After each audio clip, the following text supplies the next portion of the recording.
रेसिपीमध्ये आपलं स्वागत आहे। तर चला आज आपण बनवणार आहोत शेंगदाण्याची चटणी।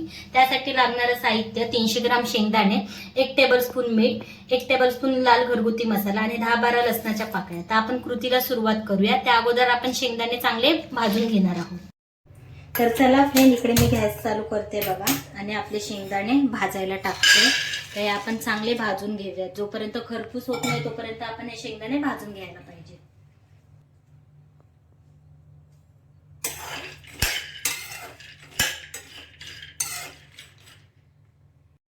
तर आपले इथे शेंगदाणे भाजलेले आहेत, तुम्ही पाहू शकता। तर आपण गॅसचा फ्लेम बंद करूयात आणि एका बाउल मध्ये काढून घेऊयात।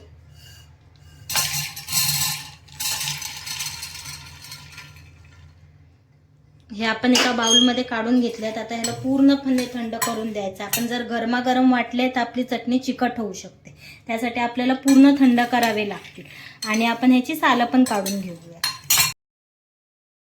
आपले शेंगदाणे पूर्णपणे थंड झालेले आहेत आणि आपण साला काढून पण घेतलेले आहेत। ते आपण मिक्सर मध्ये वाटून घेऊया।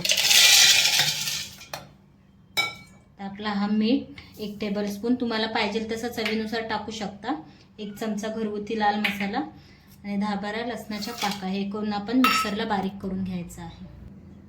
तर ही आपली चटणी रेडी आहे। इकडे बघा, आपण मिक्सरला वाटून घेतलेलं आहे।